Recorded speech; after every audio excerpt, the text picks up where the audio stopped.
Hi, my name is Graham Jeacocke. Welcome to my channel.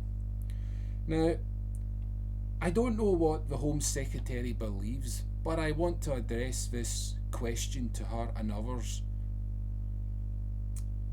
Racism cannot be solved by isolating it, by saying that racism is something to be understood on its own definition.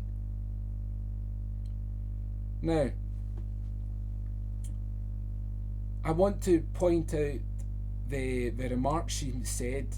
There is no place for racism within society. Okay, I want to ask her, does the Home Secretary believe that people scoff at the idea of sin? Now, what are the Home Secretary's own opinions about sin? Does she acknowledge that sin exists?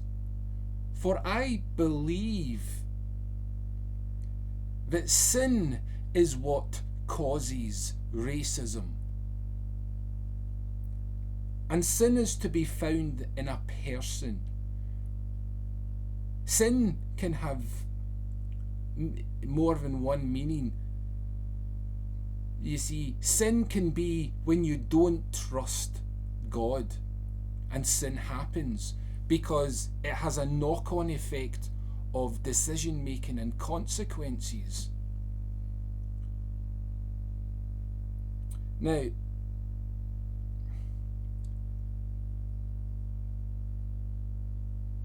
how do you solve racism?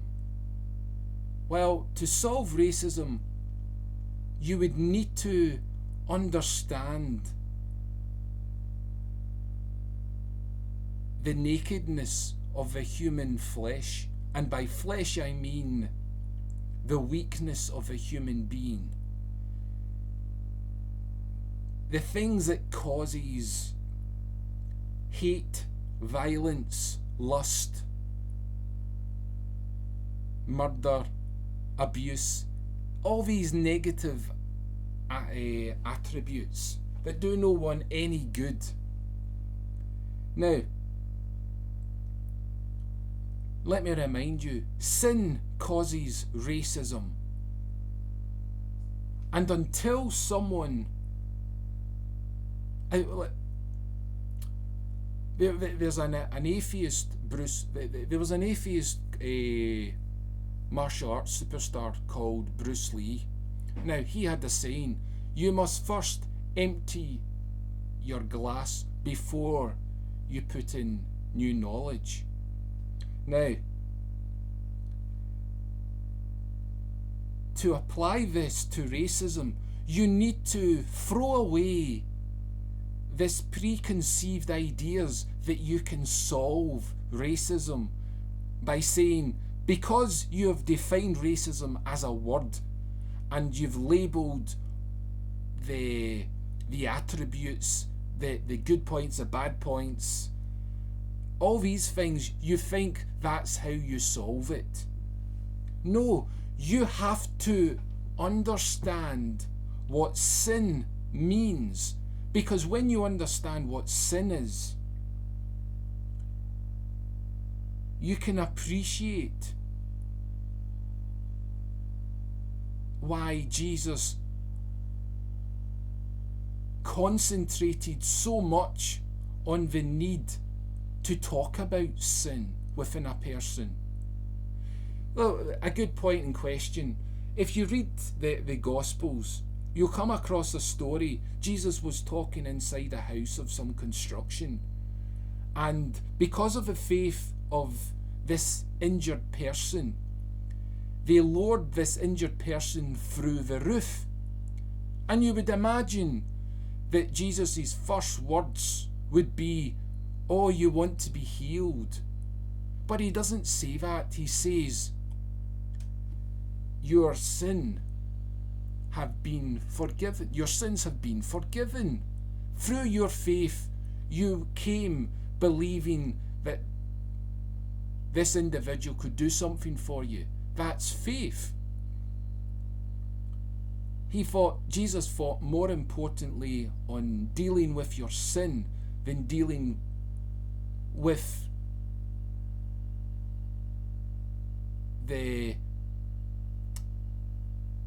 confused nature of healing your physical body, because you've got to heal your heart.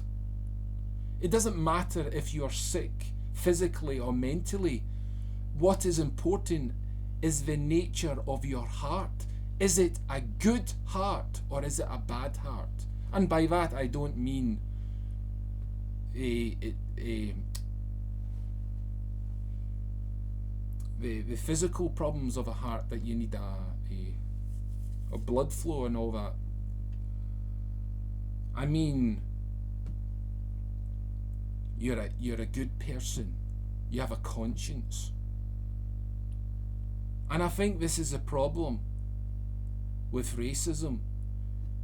You cannot rehabilitate yourself in how you act within the world, and you cannot rehabilitate, more importantly, others, unless you are willing to take that step, that extra step into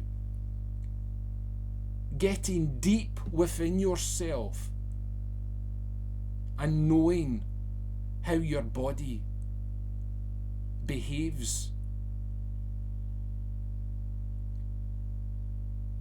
That's it. I hope I made some points. Get back to me if you feel the need. Bye.